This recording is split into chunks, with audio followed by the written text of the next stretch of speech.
Good day, ladies and gentlemen. I just had the pleasure of sitting down with Father Mawdsley. We had an excellent conversation.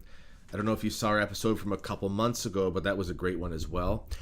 And we talked about his very controversial new book, which is just published, called If You Believed Moses. You can find a link for that in the description to this video. And we spoke about the Jewish question. Now, you might be thinking to yourself, that's a pretty controversial topic, and it is. And I think you're going to like our conversation because we take into account all of the various opinions that people have, whether good or bad.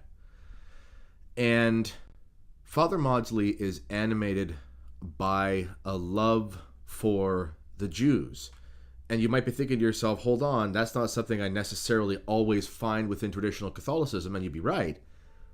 But it's because if you think that somebody is your enemy, theologically, politically, or whatever, then you must love them and you must pray for them. This is the Christian thing to do. And we tried to keep that as the spirit of the conversation. And ultimately, he shows us how, in the scriptures, that the conversion of the Jews is evident in the typology in so many of the events in scriptures. When he shows you, it's literally everywhere.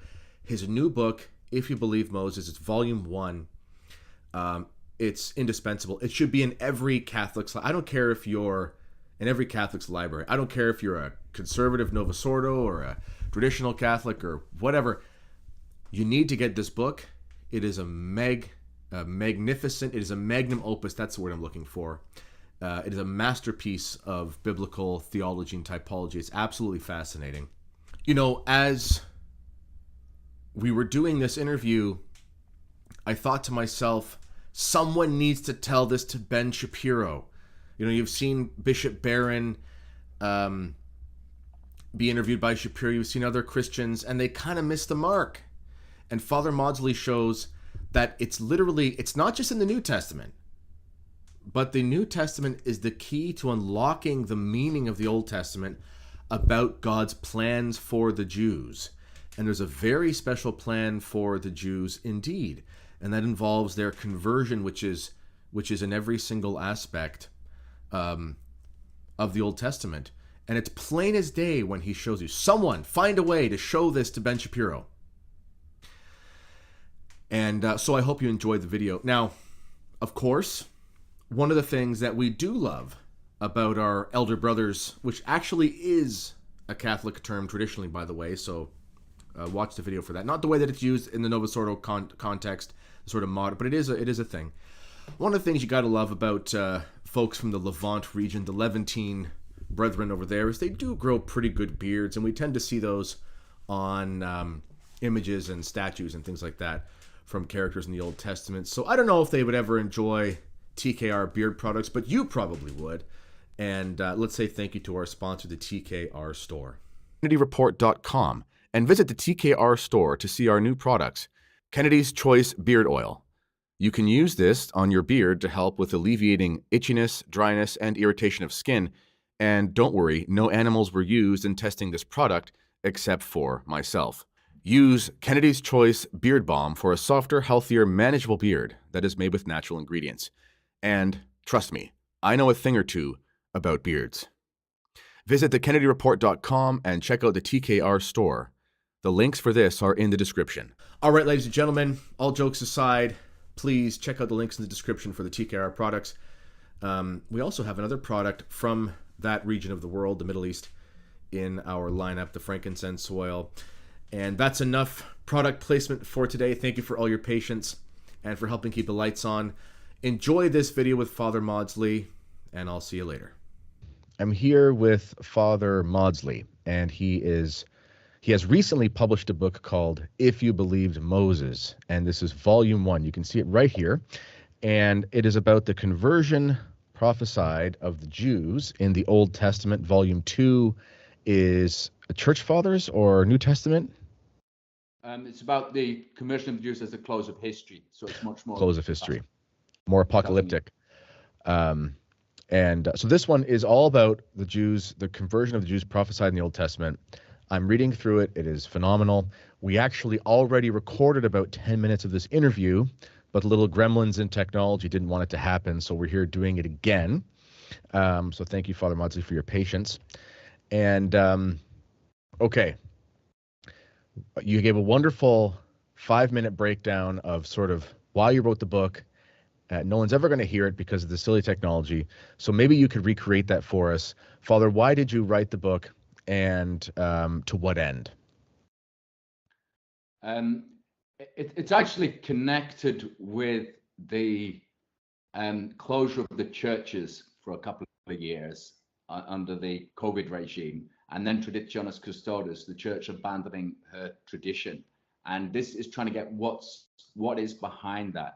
And the volume 2 will deal with why they're all connected, but it's such a contentious subject. I think, first of all, I want to put out volume 1 to help Catholics see that the conversion of the Jews at the end of the age is something real. It certainly will happen. We can have faith in it, and we can have a joyful hope in it, because it's going to be this immense good, incredible.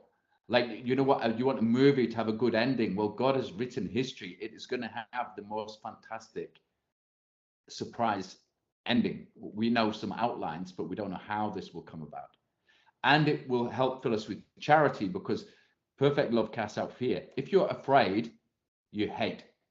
But if you're not afraid, there's no place for hate. So we can desire their conversion and pray for it. And if there's misunderstanding or worse, and then we can bear that. We can bear the troubles that we'll get for talking about this. Right. And yeah, let's address that quick too, because this question, the Jewish question, I know that means something different when Hilaire Belloc uses that in a technical sense. But this whole question of talking about Judaism, the Jews converting to Christianity, Israel, and so forth, this is very contentious for a lot of people. And I want to say my little spiel about how I think there's a good way to talk about it. There's actually kind of 2 pitfalls, and I think there's sort of a via media.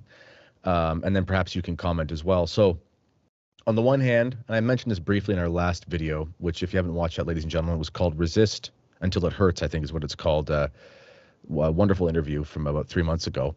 And on the one hand, there's been this influence of, well, very much a Noahide Judeo post-temple Judaism principle that we'll get into, where it's basically Israel is a shining city on the hill. This is very common amongst evangelicals, conservative Catholics. You know, you need to support, because Jews are in the Bible, Christians need to support them with all their heart, all their mind, and all their soul. This leads to supporting a lot of the policies of Israel, which have just been, objectively speaking, from a geopolitical perspective, pretty bad. You know, I don't care if it's a Muslim, Jewish, or Christian country, acting the way they've acted has just been wrong in so many cases. On the other hand, there's another pitfall that people fall into, where, if we could call that sort of like Jewish exceptionalism, almost like American exceptionalism. On the other hand, you fall into this genetic fallacy. I mean, it really is a basic philosophical fallacy where you can't distinguish, you know, persons from policy. You can't distinguish the individual from the group. And I don't care what kind of group you're talking about. If you do that, this is a literal fallacy philosophically. You apply immutable characteristics to an individual because of blood relation, whether it's skin color, whether it's place of birth, whatever it is. It doesn't make any sense, because all human beings have free will. And that stops you from being able to address the person. And Christ always addressed individual persons, and he spoke to them, having the image of God in their souls. All people have this, made in the image of God. And then if you follow those 2 extremes, on the one hand, you get the very bitter, hateful, resentful, I hate the term racist because everything is racist nowadays, but let's just use that for lack of a better term. Let's say, you know, bigoted, if that makes sense. On the other hand, you fall into an unrealistic position on the other side. Would you maybe say that's a good way of framing it? Yes, and the looking into the Bible, in fact, gives us a perfect formula to understand this. It's that there's a mortal enmity from the elder brother to the younger brother, who represent Judaism and Christianity. And some people want to, by defect, they say There is no enmity. We're all brothers. And you end up with the universal fraternity of Francis, which is a disaster and a lack of charity, leads to hell. The other fault is to say there's such an enmity that there can't be brotherhood, because we're thinking in a way. So you hear people say the Jews are the synagogue of Satan. That's it, full stop. They can't possibly convert. They can't be saved. Write them off, and we should hate them. That's also against Christ and what he showed us on the cross.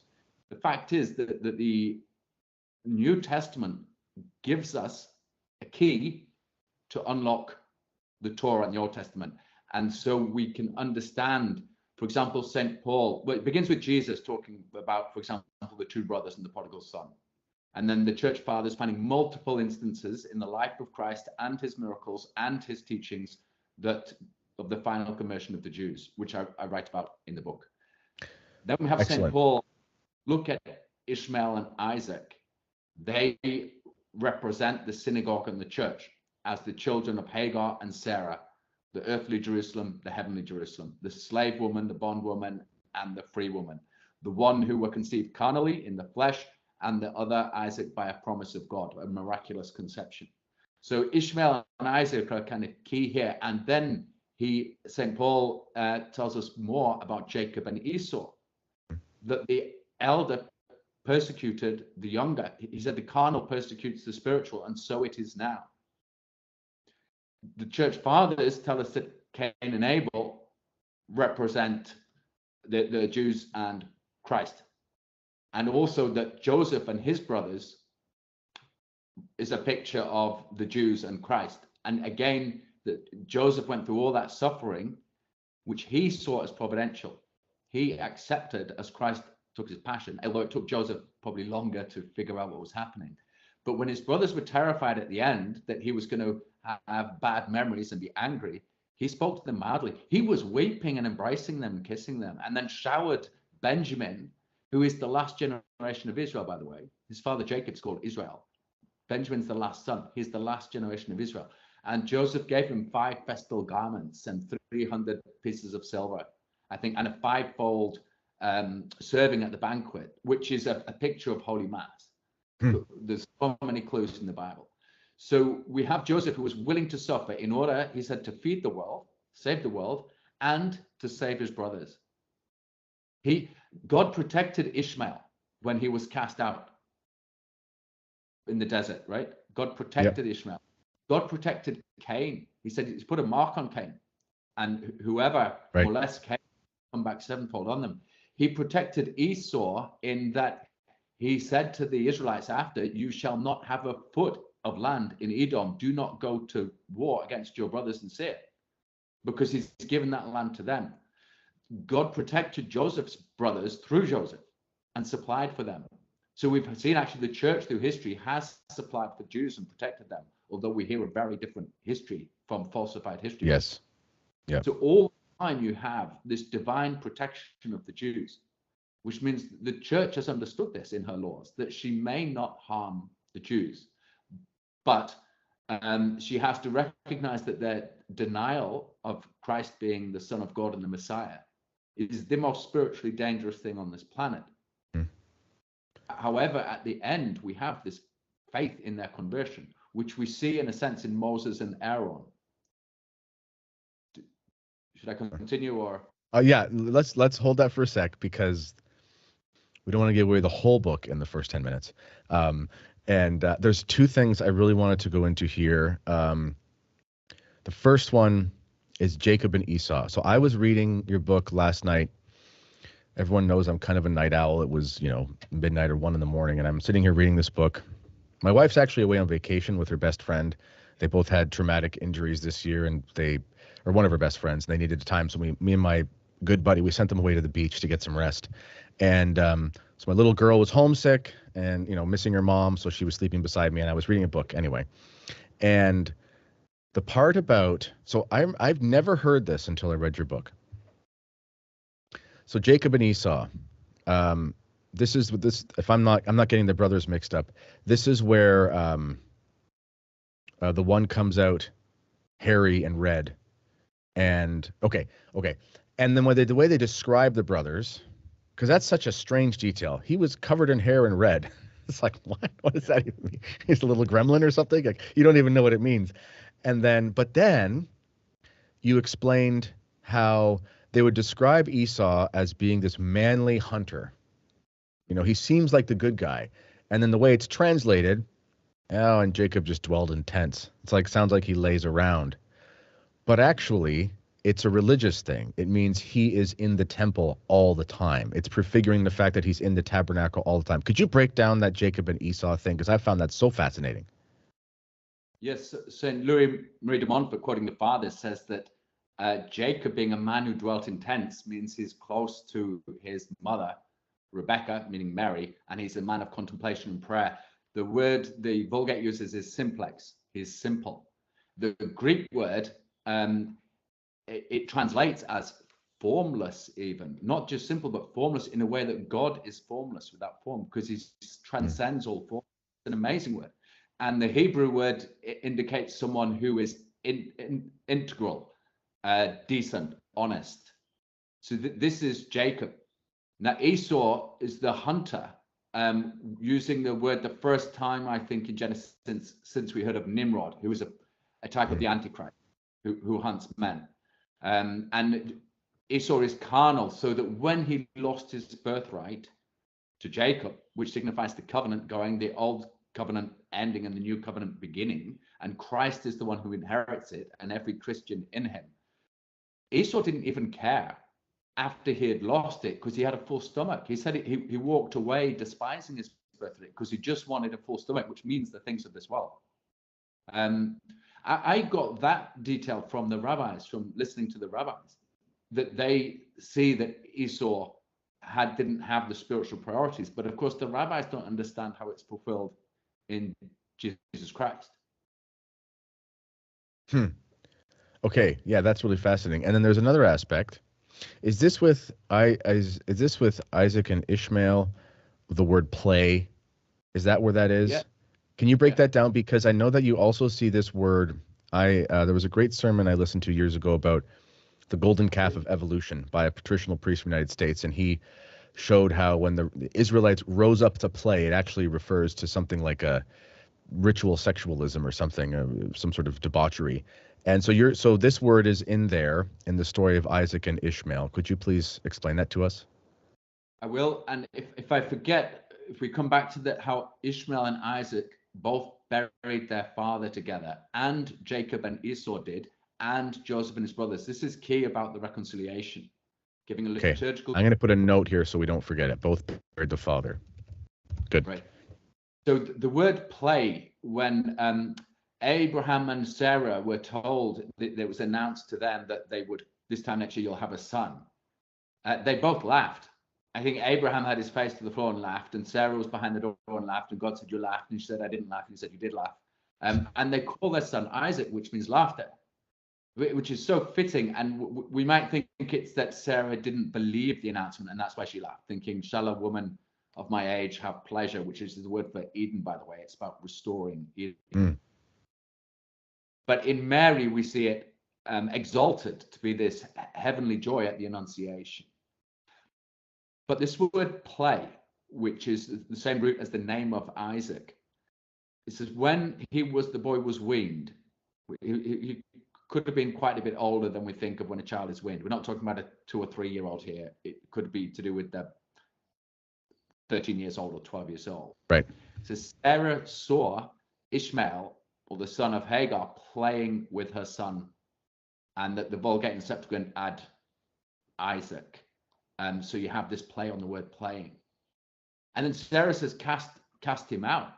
The son of the bondwoman will not inherit with the son of the promise. And we're supposed to think that that's a bit of an overreaction from Sarah, casting a boy out because he was playing with her son. But it's not an overreaction. She represents Holy Mother Church protecting her children from sexual abuse, which the church has not been doing for the last decades. Because that word play is usually used in reference to sexual abuse or weirdness. The first time Genesis is in the context of Sodom and Gomorrah. It's a bit ominous. Then we have it with Jacob and Isaac and Rebecca, but it's in a positive sense of Isaac caressing Rebecca, but it is a sexual sense. Right. Then we have this Ishmael and Isaac. Sorry, I must have the timing wrong there. But it's also used for Potiphar's wife accusing Joseph of sexual play, unwanted sexual attention. And it's the word, as you said, in Exodus, after the golden calf, that they sat down to eat and rose to play, which is fornication, basically. Mm-hmm. And it's also the word used for when Samson was tortured, and it says they made sport of him. God knows what they attempted to do. But it has these multiple other instances where it's used in a sexually perverse or even idolatrous way. And we can see how much sexual perversion is tied up with idolatry and Satanism. Very, very close. That's what Sarah was protecting her son Isaac from Ishmael. And we see today how pornography is an industrial scale weapon used against populations to turn them into morons. And that's what the church should be protecting the faithful from, and indeed the world. Okay, so my wheels are spinning here because I'm looking at my notes, and we're going to talk about how this idea of basically all good people go to heaven, the dual covenant, universal brotherhood versus true brotherhood. These are errors that are even in Orthodox Judaism, and you show that in your book. Those errors are rampant in the church. I mean, this is, fratelli tutti, tutti frutti, right? Like, we're all brothers, and the Abrahamic house and all this. I mean, even just the idea of calling it an Abrahamic house, all these ideas. So on the one hand, this basically ecumenism is what that is. As you'll explain to us in a bit, Orthodox Jews are ecumenists. And this is why I'm going to call this episode something like Ben Shapiro Needs to See This. Because I remember years ago, I haven't listened to Shapiro in years, the odd clip or something, but I used to listen to his podcast when I was a neocon. And I guess I'm a recovering neocon now. But he said something like, basically Judaism's all good because we have our covenant, and then we believe in this Noahide covenant, which you'll explain in a bit, which basically means as long as you do good things, you can be saved. I was like, okay, well, that's basically universalism in some capacity. But as we have those errors in the church, we also have the error of play in the church. Those two things, meaning as the church has embraced these basically post-temple rabbinic errors in the theological and in the we have a Jewish table blessing in the Novus Ordo for the offertory.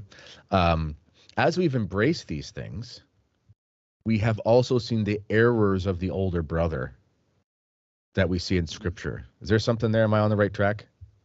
Absolutely, because Sarah sent Ishmael away to protect Isaac, and in the next generation, Rebecca actually sent Jacob away, who represents Christ, from Esau, who wanted to murder him. So you have this twofold care of the mothers. By the way, the first half of this book is all about brothers in the Torah, but it finishes with a chapter about the mothers. It's the mothers representing Mary who actually work out the reconciliation. But that's another subject. I think we can see this in history in that the church was protected from the murderous Sanhedrin who wanted to wipe out the apostles and the Christians. In the one hand, because the Sanhedrin lost their power base after 70 AD and then 130 AD. And also the church went underground. So you have this prudence of Sarah protecting her son Isaac and Rebecca protecting her son Jacob, one by sending the evil away, the other actually by sending the good away until it was time to return. And when God decides it was time for Jacob to return, he met him again in a dream, reminded him of his first dream of the ladder that came to heaven. And in this dream of the multiplying flocks, which no one could stop, which is a sign of the Holy Spirit, no one can stop his fruitfulness. Every persecution against the church causes her to grow. He said, now go back and reconcile with your brother Esau. And Jacob was afraid, and he sent them ahead in droves, his family, and gifts to Esau to appease him. And I think this is kind of like the church trying to make embassies to the Jews, but we have to understand how to do that right, not exactly to avoid these errors of the Noahide covenant and the idea of universal fraternity, which are absolutely false. Let's talk about the Noahide idea. Let's break that down because I don't think a lot of people know what that is.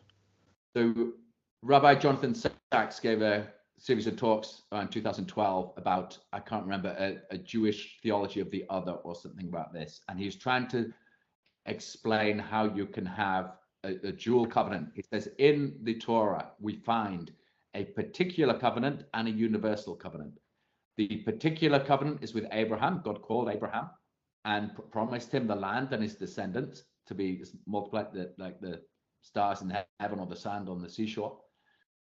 And Rabbi Sachs says this is for the Jews. They are the chosen people, the called people.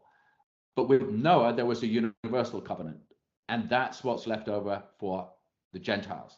So you can have dual covenant. One is particular, one is universal. But this is false. And Rabbi Sachs, perhaps he's absolutely sincere. And he's trying to find a way to say to the Gentiles, don't feel miserable that you're not chosen. So he actually points to both Jacob and Esau and Ishmael and Isaac. Even he understands this is about Christians and Jews, but he gets it the wrong way around. Yeah. And he says Ishmael and Esau represent the Gentiles, and the Torah amazingly writes these two stories in a way which makes us sympathetic for Ishmael and for Esau, because they both seem to be hard done by. One was thrown home and the other lost his birthright, as if he were tricked. But the church fathers see this as a mystery, and for reasons I explain in the book, the younger brother represents Christ or the church, at least until the end of time. There might be a switch at the end. It's complicated. But to go back to Noah, there can't be two covenants, the old covenant and the new. When we said the old covenant is abrogated, this is what Jesus meant when he said you can't put new wine in old wineskins, the old bursts. And when he said you can't put new cloth on an old because the old will be ripped. The old covenant is gone. There's no point in sacrificing animals anymore in a temple that doesn't exist, on an altar that doesn't exist. Trying to rebuild it to cut the throats of lambs or find a red heifer to burn and sprinkle its ashes. This is insane. We cannot be washed from sin by the blood of animals. They never could, but the faith of the Jews and the Hebrews in that, God rewarded with grace to achieve what he promised. And then when Christ comes and washes us in his blood, it is actually efficacious. Ontologically, it works. So how to understand the old and new covenant, we can understand again with brothers in the Torah as a baby before it's born and after it's born. It's the same baby. Right. When Nicodemus said to Jesus, can a man go back into his mother's womb? No. And that's why you can't have the old covenant anymore. It's gone. You've been born. And when you're born, you have all this light, space. You meet loads of people. You get to know your mother and father. So with the new covenant, you have all this light of grace and understanding of the mysteries revealed. You have all this freedom of movement, which is grace strengthening our will. And you meet your brothers and sisters in Christ, and you get to know your mother Mary or the church and God the Father. So there cannot be a dual covenant, especially as the Torah has 613 commandments, most of which are to do with the tabernacle and the temple, which are gone. It can't be done. You can't follow those. Some Jews try to say that our Lord Jesus Christ was a lawbreaker and that he broke the law of Moses. He did not. That is such a wicked slander. Even today, there's nothing Jesus did against the law of Moses. Nothing. When he picked the grains in the field and his apostles and ate them, that's not against the law of Moses. That's the law of men, the Pharisees, who the Pharisees have a noble zeal, but when they start creating man-made laws and imposing those on people, this isn't the law of Moses. Jesus said Moses spoke about him, and if you believe Moses, you'll believe me, which is true. So the old covenant is gone, and this attempt by Rabbi Sachs to say that we can have both the Abrahamic covenant for the chosen people, the Jews, and the Noahide covenant, which is more to do with natural law. Don't sodomize anybody, which is true, but that's not going to get us to heaven. Simply not violating natural law will not get you to heaven. You need the life of grace to be searching for God. He says the way we can hold this in our heads is by abandoning, or he says Judaism doesn't recognize the principle of non-contradiction. That's right. So they have this house of Shammai, was it, and house of Hillel, who asked, was it better that man was created or better if man had not been created because of sin? And one said it would be better that we weren't ever created, and one said no, better that we created. And then there was a voice from heaven said, you're both right. Now you can find is that in the Talmud or something like that? Yeah, yeah. So you know what this is, Father? It's almost pantheistic. I mean, that sounds like pantheism. I remember well, actually, you know what it sounds like? I was just at the canceled, well, it sounds like Gnosticism, but I was just at the canceled priest conference, and Michael Hitchborn, he did a speech on Teilhard de Chardin, and the one line that the thing, the spiritus mundi, the spirit of the world, says to Teilhard de Chardin in the desert is, I'll either be saved with you or you'll be damned with me. And it's like, you can't be, like, the thing's either evil or it's bad. It's not both. It sounds like the same kind of spirituality. Yeah, it's a complete rejection of the truth of the cross, which then sends you mass. As E. Michael Jones says, if you reject the Logos, who is Christ, then you're left with insanity. Yeah. So earlier you said that the Novus Ordo has Jewish table prayers. Yeah. Where did these come from? People think that the new mass was written to please the Protestants, because you see Protestants using the Missal of Paul VI for their worship, especially Anglicans, or perhaps some Lutherans would use it. It was done to please Protestants by removing the language of sacrifice and the priesthood and the real presence. Yep. Where does that come from? Jewish academics are writing today with pride, boasting how the Reformation was the result of Jewish work in the 16th, 17th century. That's the origin of Protestantism. A rejection of Mary, the Mother of God, of the Holy Eucharist, of the Catholic priesthood, of the papacy. All these Protestant traits have come from Judaism. So Martin Luther, for example, when he began, he was learning Hebrew from the Jews and their theology, and he actually turned furious against the Jews when they didn't follow him later on. He stupidly thought they would.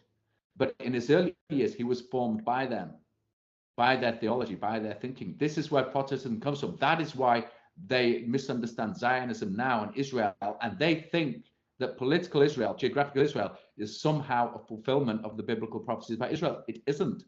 We're meant to understand this spiritually. The church is the new Israel. And those who are baptized in Christ are those who have passed with Moses through the waters in the desert.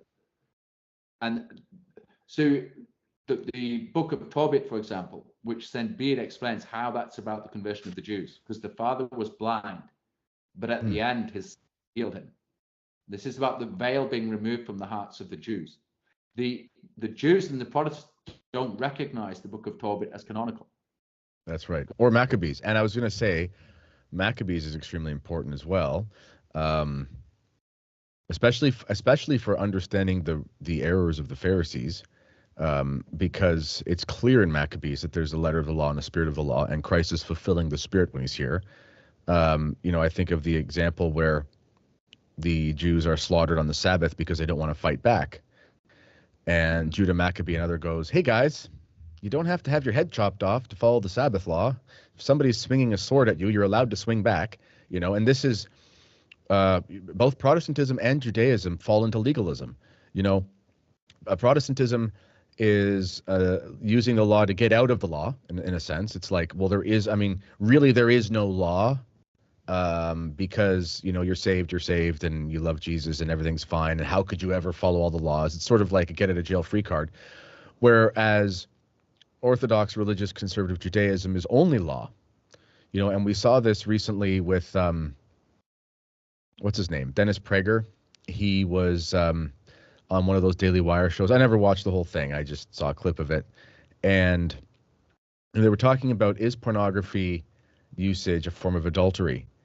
And he basically said no, because it's not in the Torah. And then someone said, well, what about coveting your neighbor's wife? He said, well, yes, because it's in the Torah.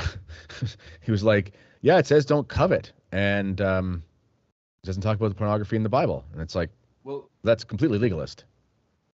The whole problem of legalism is partly because Moses came as the lawgiver, and if you don't understand his meekness, his interceding for his people and willingness to die for them, in which ways he points to Jesus Christ, and take the law as the be all and end all, it becomes a weapon, as we see today all around.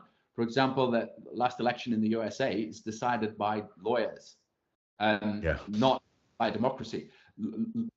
Lawyers are destroying the world because they've made so many laws and so complex that nobody knows what's going on anymore. Nobody can know unless you devote your life to law, and then you just use the law. It's not a matter of justice or truth. It's just who has the most lawyers to get their end. Where does this come from? It's carnal understanding of the word. So St. Paul tells us the letter kills, the spirit gives life. Now, the letter cannot contain the full truth of the meaning of the word. So even the Holy Scriptures, although they are inerrant and truth and the revelation of God, they're not the fullness of his word, right? Which is a person, Christ, the Son of God. And if you try to reduce the revelation of God to the material aspect of a word, which means the letters on the page or the sound that you hear, and you don't understand the meaning behind it, the depth of it, which is divine charity, he gives us his son, who's willing to die for us, then you will end up being dominated by the material instead of the form. The church teaches with Aristotle, everything is made of form and matter, and they fit together perfectly as a man and wife, in fact, as Christ and the church, as the divinity of Christ and his humanity fit together perfectly as form and matter, as the soul and body fit together as form and matter, so the divinity of Christ fits with the humanity of Christ. So Christ and his bride, the church, so a man and his wife. But if we invert that order and say the material has precedence or deny the spiritual, this is the carnality of the Old Testament of thinking the law gives life. And we see this in the church, and I got to give myself a shameless plug for my SSPX book. And the greatest enemies of the society are all canon lawyers or secular lawyers. There are some good lawyers like Chris Ferrara, who is a faithful man, who is classically educated, and also his legal work is fighting against the legalism, essentially, of the United States. He's always protecting churches and things like that. He's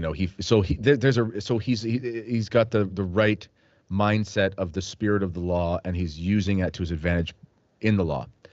But whether it's in the church, from canon lawyers like Cardinal Burke is very good in many ways. He's said very many good things.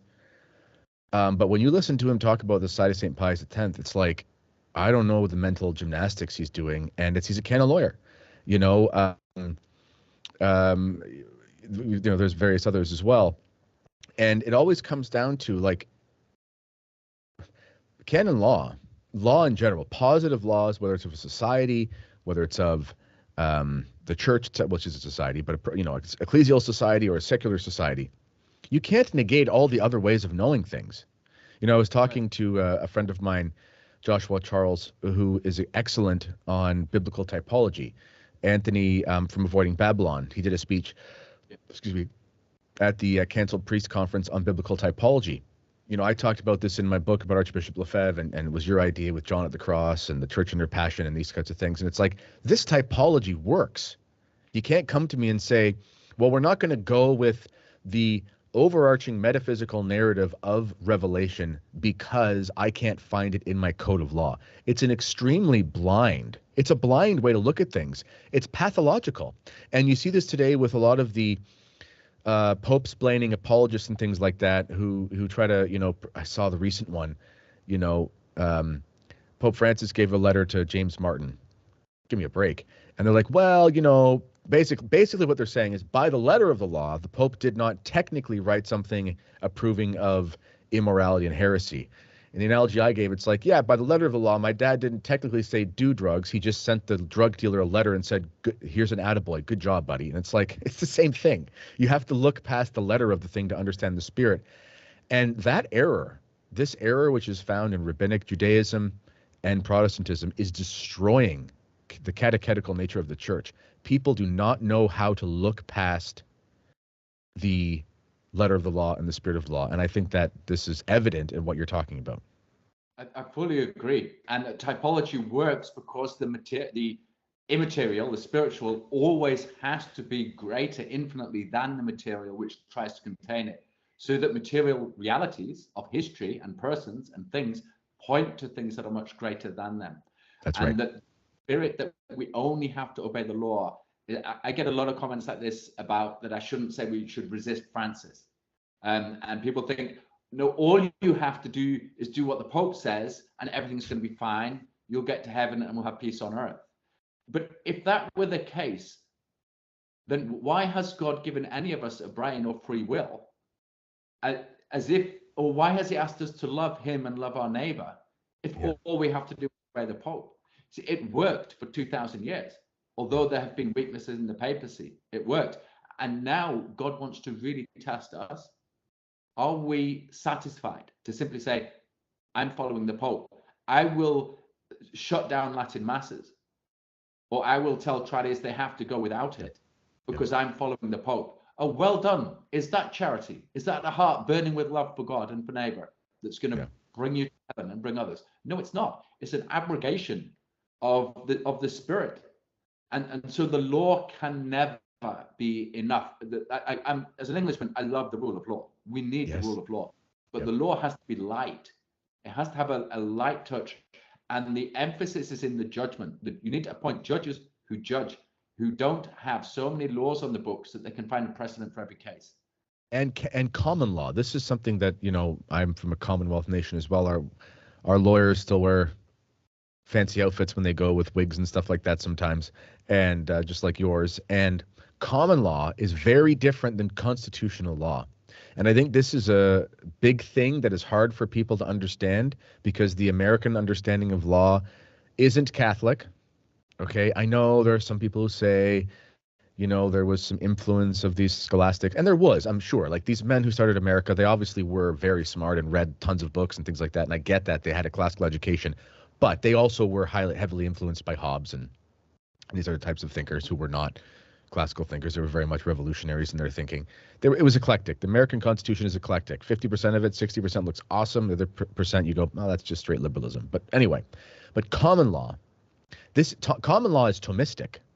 Common law is, you know, Brian McCall gave a speech at the conference the other day where basically one of the most important things in law is that something has just been done forever. And if it's been done forever and it doesn't harm anyone, and that's the way you do it, then you actually have no right to change it, even if you think you have a better idea. Custom has the force of law. In our country, why do you do this the third Friday of every May? Because we've done it for 600 years. Why? Who cares? We do that. And it's not irrational. It's proof that this does facilitate the common good. It's proof that this does facilitate the order of your society. And any going against that thing is anarchistic in a sense. And this is the nature of common law. Common law is this organic understanding of the letter and the spirit having been played out over decades and centuries so that you can balance the necessity of both of them. And this is completely lost in Protestantism because Protestantism is anti-tradition. And it's also completely lost in Rabbinic Judaism because Rabbinic Judaism is not Judaism. It's not the Judaism from before the covenant. So there is no tradition to it. There's a manufactured tradition, if that makes sense. Yes, and it's also present in those who think that the Pope has authority to shut down the traditional mass, where an immemorial custom has the force of law. That's a custom that goes back further than living memory, so further than anybody alive. So 100 years. Now, the traditional mass it's just thousands of years old. It's old. You know, it goes back before Adam and Eve. Every flower, every tree, and every shaft of wheat proclaims the incarnation, the crucifixion, and the resurrection. And because I don't know if I get into that now, it's a bit off track, but it's all about the seed falling and dying to bring new life, or the flower being the end of perfection that then spreads its scent like a spirit. Like Christ was the end of this biological line, but then universalized the covenant. Or the tree, which is the cross that bears fruit.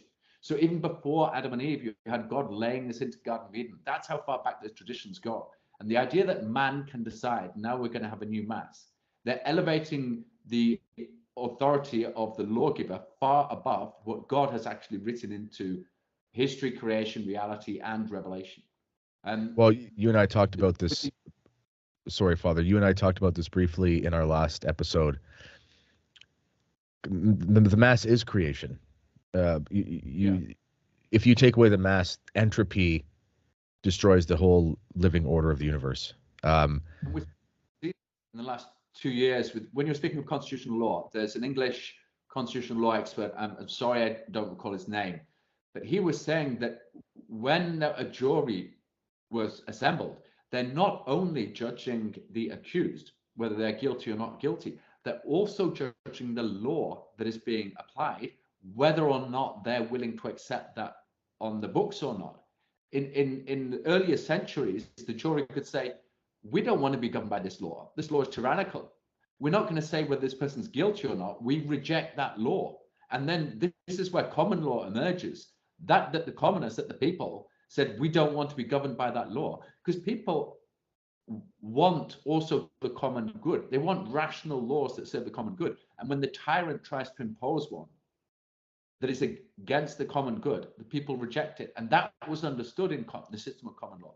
And then we had the COVID tyranny, the most irrational measures, which you could hardly get a group of 12 people selected at random to agree to, although unfortunately, they didn't even know what they were. They changed all the time. Yeah, exactly.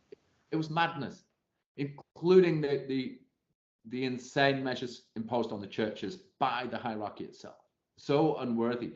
And I think that this has come from this distortion in our understanding of the cross.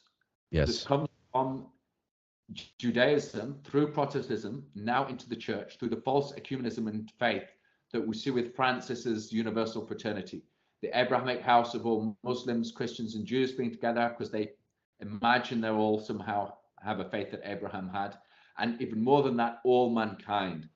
That we could. This is an illusion, and the Torah protects us from it, as well as the New Testament. We have to admit there is a brotherhood between Jews and Christians, but also see there is a mortal enmity. The elder brother wants to kill the younger, and Cain actually did it, killed Abel. Esau sought to kill Jacob. Ishmael would have completely corrupted and perverted Isaac. Mm-hmm. Joseph's brothers wanted to kill him and then decided to sell him into slavery instead. And there are problems with Aaron and Moses that have to do with the synagogue, the Aaronite priesthood, and Christ and the church. But the Torah shows us there's a development of a reconciliation that's to be brought about through the liturgy, through Holy Mass, so that Isaac went down to live where Ishmael was at the end of his life, and they buried their father together. And then Esau and Jacob, when they reconciled, it talks of them both lifting their eyes. Jacob first and saw Esau. This means the church is lifting her eyes, as in the canon of the math, and understands about the Jews. And then Esau lifted his eyes and saw all the children and animals of Jacob and said, who are these? This is like the church returning to the Jews and saying, we've filled the world. We've filled the world. That mission that Christ sent us on is accomplished. The time of the Gentiles is complete. Now you are going to, well, we don't say you are going to convert, but they will. But they buried their father. Yes, talk about that, because I made a note about the both buried their father and the reconciliation. Why don't you explain that for us? So burying your father is a religious rite. Yeah. It's your confidence in the resurrection. You want his bones preserved for the resurrection.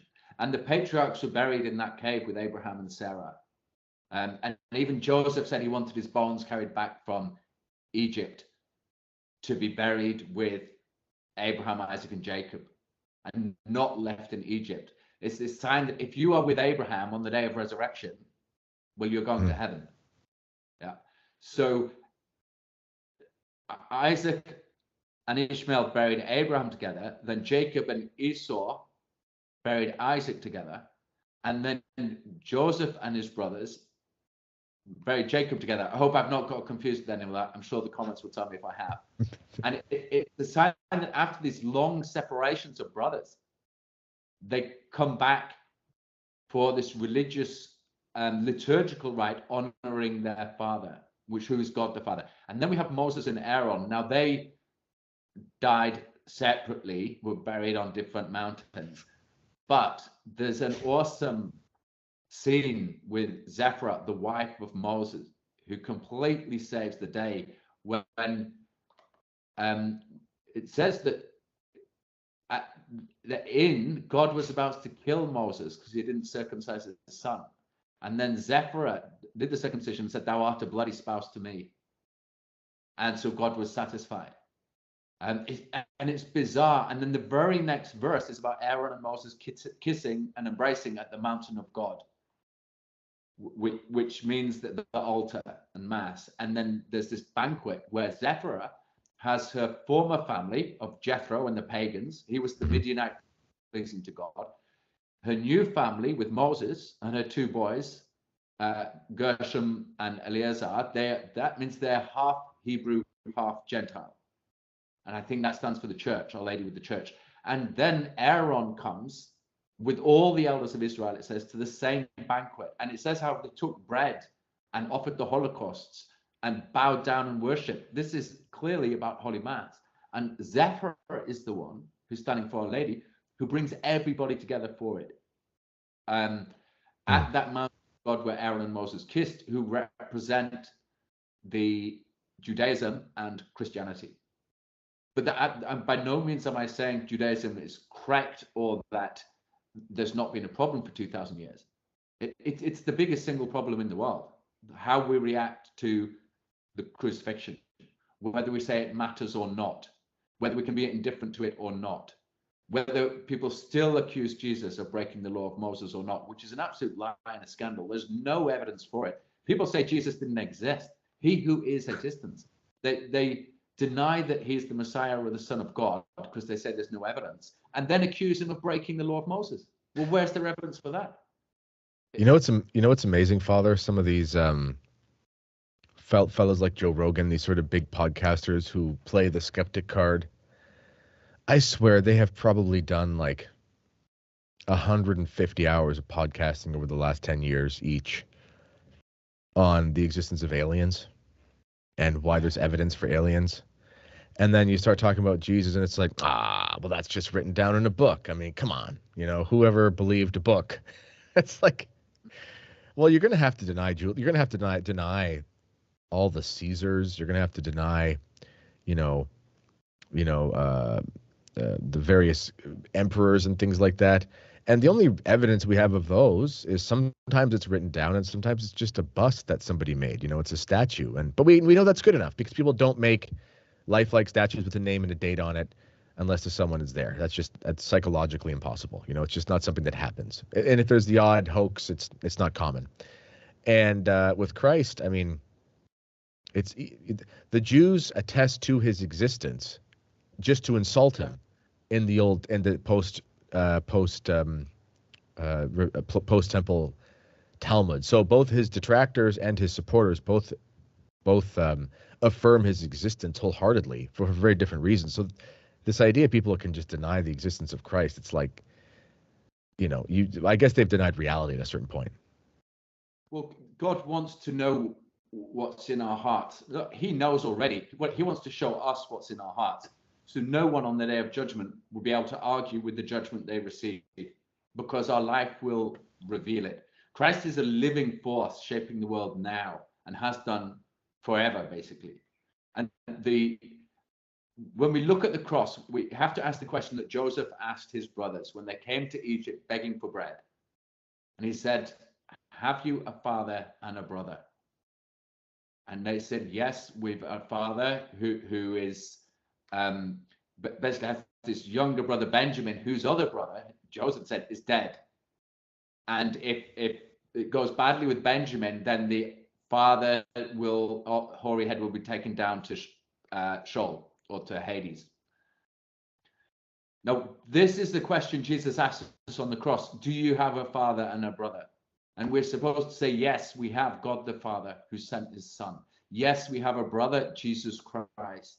We had a brother called Abel and murdered him. We had a brother called Isaac and abused him. We had a brother called Jacob and we persecuted him. We had a brother called Joseph, and we sold him into the slaves and thought he was dead. We had a brother, Moses, and he came back after a generation away, 40 years away in the desert. He came back and kissed Aaron at the mountain of God. This is how it ends. Again, Moses and Aaron is not the fulfillment of that reconciliation of brothers. It's not, because after that came, all the prophets were murdered because they announced Christ, because they spoke the truth. That's why they were murdered. And then Jesus himself was murdered. But he has a better plan than all these people who say the Jews are the synagogue of Satan. They cannot convert. We have to write them off and hate them. This is not what Christ did on the cross. It's not what St. Stephen did. It's not what St. Paul did, or any of the apostles, or any of the saints. They've done something different. They've said they are our brothers. Let's not deny that they're our brothers. But there's a mortal enmity, which we're not going to return in like manner. But we're going to be ready for self-sacrifice. Preach the truth with charity and be ready to die for it. And that's what will convert them. And the others, like Francis, say, we're all brothers and there is no enmity. But if you say there's no enmity, you're denying the truth of the Old Testament, the New Testament, and it's as if to say, the reason it is, I think, is deep down to say there is no sin. People who don't want to admit their sinfulness, they don't want to go to confession and say what their sins are. The reason is, it's not because people are so attached to their sin that they can't imagine life without it. It's because they don't believe in God's mercy. They don't believe he'll forgive them. Yeah. They don't have it in their heart to forgive. They don't believe God will forgive them. And they're judging God by man's standards, which is what Judaism does, by the way. Yeah. When it says the impossible, God can't become assuming human nature. Who are we to put a limit on God of what he can or can't do, or what he would or wouldn't do with his love? So this human feeling that I can't forgive myself, and therefore I can't see how God would. The only way out of that is to deny sin and hell, because it's impossible to face hell. You can't knowingly, willingly face hell. If you're sensible and honest, you'll repent and say, God, have mercy on me, and trust him. But if you're measuring God by your standard and say, there are certain things I won't forgive, like these people who say there's things the Jews can't be forgiven, that's complete nonsense. I know how much I've been forgiven. I know God can forgive anything. As Joseph made clear with his brothers, God did this all for the salvation of the world. And Joseph didn't bear a grudge against them. He spoke gently and mildly. And that's how it will be with the last generation of Jews. And which truth is also, did I say that's in Hosea and Malachi, and Pope Pius IX identifies it, Bishop Challoner identifies it. It's in, I think, the book of Judges and the relationship of Saul and David. It's just throughout the Old Testament. And if we see this and have faith in it, I can't remember if I said this at the beginning of our talk, it gives us hope and it gives us charity. So that we don't fear. Again, it's just genetic fallacy. You can't apply a characteristic to a group as if it's immutable to the nature of each individual person. This is impossible. This would deny people's free will, deny being made in the image and likeness of God. Again, the word racism is stupid today because everyone's racist, but the reason why we inherently know that a certain form of bigotry or prejudice is silly is because we understand that you can't apply immutable characteristics to all people that are not something, you can't associate with a skin color or an ethnicity or a shape of a nose or a color of hair or whatever, because that doesn't make any sense. On the other hand, this Jewish exceptionalism that is common amongst evangelicals and neocon sort of Catholics is also wrong, because it's a denial of history. It's a denial of the scriptures. And, this is one thing that I want to mention again, we see this error play out in the conversations that Catholics have. So on the one hand, the Novus Ordo Catholics talk about the Jews being, I'm generalizing here, people, Novus Ordo, you know what I'm saying? It's just sort of the mainstream conservative Catholicism. The Jews are our older brothers. We're Semitic. The Jews are our older brothers. And because of that, we have something to learn from them, as if they're superior to us. On the other hand, the other extreme is there's no possible way the Jews are our brethren at all, because it's all the Antichrist or something. But the problem is that the like most things, there's a golden mean. Literally, chronologically, Judaism is the elder brother to Christianity insofar as it comes before. Okay, and we have the same father. However, the relationship between the older brother and the younger brother in Scripture is one of enmity between the older brother and the younger brother. We also see this, and this is in the New Testament because this is not on the New Testament, but this book of yours. But we see this with the prodigal son. You know, the younger son comes. He's a Gentile. He goes and lives like a Gentile. He goes out into the world. He rejects the law. He rejects his father. You know, whatever. He's lost, and then he comes home, and then his older brother is kind of going, I was here the whole time. What about me? And the father is saying, you don't understand. Like, I have the power and the desire to go and find anyone I choose. And it doesn't matter that he's come later because that was in my plan. And we need to remember these things when we talk about the Jews because we lose the plot. Yeah, and that is in the book, in fact, as a way to understand the thing. Because in the end of time, I think the younger and elder brother and the prodigal son are maybe switching place. Because you do. That makes sense. The Jews have been unfaithful, therefore they can't come to heaven. They sound now like the elder brother that doesn't want people to repent and come back to the Father. Yes. And doesn't come to the feast. And this theme of brothers as well, we see in Zara and Phares, who Phares made a breach for himself. You know, Zara put his hand out the womb and retracted it, and then Phares was born, which is basically physiologically impossible, can't happen. But it did happen because it's recorded in the Bible. But it has a meaning in Christianity, making a breach with the old covenant. I think in the Dowie Reams it says, why have the divisions parted for thee, my son? The mother says to Phares, which is like Christ breaking through eternity to enter time in the incarnation. And you have Ephraim and Manasseh. When Manasseh was the elder son, but Jacob crossed his hands to bless them. Joseph placed the elder son on the left and the younger on the right so that Jacob's right hand would go on Manasseh. And then Jacob crossed his hands, forming the cross. And he said, Joseph said, don't do this, Father. And he said, don't worry, son, I am doing it. The younger will be greater than the elder. This we have with the new covenant being greater than the old covenant. And this theme of younger elder brothers, it's not just Cain and Abel. And in fact, Abraham was the younger brother of Aaron, his brother who died, and we don't know anything about him. And Abraham, everybody knows about. And he rescued Lot, who is the son of the elder brother. So the last generation of Jews will convert. And then it goes to all the patriarchs, including Judah's sons, as I said. And then we see it also with David, was the younger of 8 brothers. And Samuel looked at the elder brother and said, not this one, not this one. No, I have the youngest. And there's more examples to think of. But what about Peter and Andrew? Peter was the younger brother and becomes the Pope. James and John. John was the younger brother and becomes the beloved disciple. That's right. And then in the canon of the Mass, we have Cosmas and Damien, who are brothers. We have Jude and James, and Thaddeus is Jude. I'm ashamed I can't remember the other one, but there's 3 brothers of Jesus who in the first didn't believe Jesus, but in the end they end up apostles. This talks of a later conversion of the brethren of the Lord. And there's also John and Paul, whose feast we had yesterday, brothers mentioned in the canon. I mean, so that this theme of the brothers being united in Christ is something that continues in the church. And there's another example that's important between David and Moses. I'm trying to think of it, but I can't recall it. Where the younger brother comes through. Oh, with Solomon.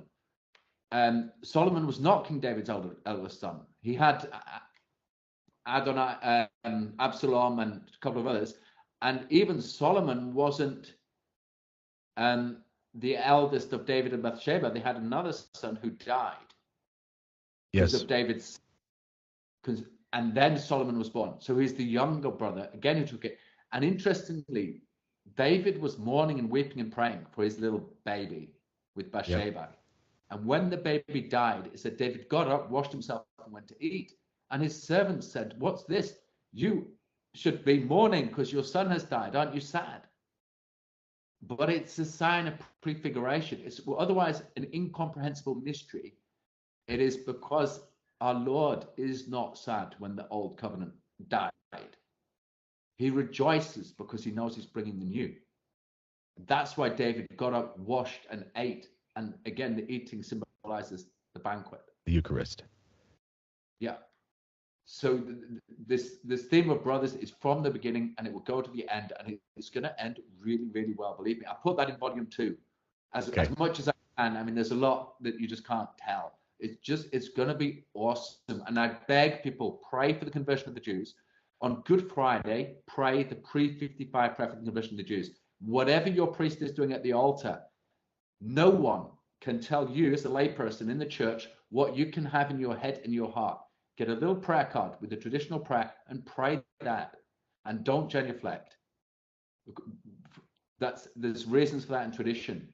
And if we're sincerely praying for this conversion on Good Friday, it will happen in God's time. It certainly will. We've almost lost the entire liturgy. It's hanging on by a thread now.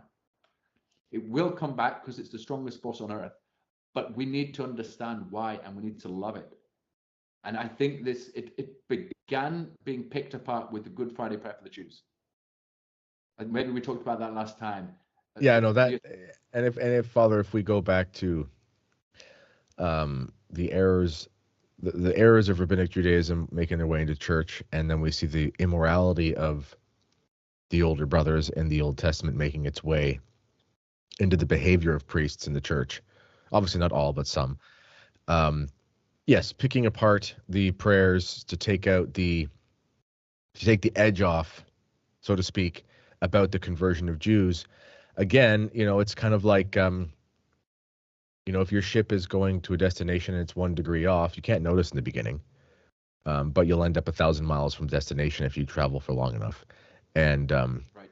And because again, if you go to the 1955 Holy Week and you go to traditional chapel or parish or whatever, obviously aesthetically compared to the Novus Ordo, it's like in paradise. You feel like you're in tradition land. But then when you really start to dive deep into the texts, you realize the importance some of the prayers are lost. So it's good. Lay people pray those prayers, and because we need to pray more for the conversion of the Jews.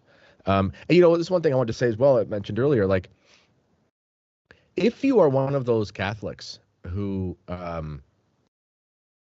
goes deep in the Telegram chats and likes to go deep down the rabbit holes of a lot of the Jewish conspiracies. Well, if that's causing you to have any sort of negative emotion towards the Jews, that must be a prompting for you to love them harder, because Christ tells us to love our enemies and pray for our enemies. If you hate the Jews and you don't pray for them, then you're not acting like a Christian. If you hate the Jews and you shouldn't have any room in your heart for a negative feeling towards Jews as a group of people in the sense of having an actual hatred, because you should be replacing that with a love for those who are your enemies. You need to love your enemies. This is not something I can stress enough. You're going to stand in front of God one day. It could be in the middle of this podcast episode. Maybe you don't make it. Maybe you got a blood clot for reasons that we'll never mention on YouTube. Who knows? And you're going to have to answer for the love that you had for your enemies. That's going to be one of the things. And if you recognize someone as your enemy, fine. But then you go into a fit of hatred. This will damn your soul. You can't die unless, we talk about the reconciliation of the brothers that we see. We can say with certainty Cain lost his soul. Because Cain hated his brother and he killed him. But then we see that there's almost, in a sense, they're sort of almost learning from this mistake. And we do see this enmity between the brothers, but we see reconciliation. You'll lose your soul if you go. And this is a warning to my fellow traditional Catholics. I see this sometimes, and it's a real problem. If you go down the rabbit hole too hard on the Jewish conspiracies, you're going to lose your soul, because you're going to die hating. You're going to die hating someone you're meant to love because of your enemy, and it's not good. Yeah, and the other error is to deny that we have enemies. That's right. How can you if you deny that we have them. So we have to face it, that it's a real enmity, but see that Christ on the cross conquered it with love. So either to hate them is to deny why Christ died, and to deny the enmity is to deny how he died. So we have both. And that's what this first book is trying to show. There is a way through this minefield. And in a few months, I hope to publish volume 2 and then start some controlled explosions of the minds so that nobody gets hurt. It's perfect, Father. This has been wonderful.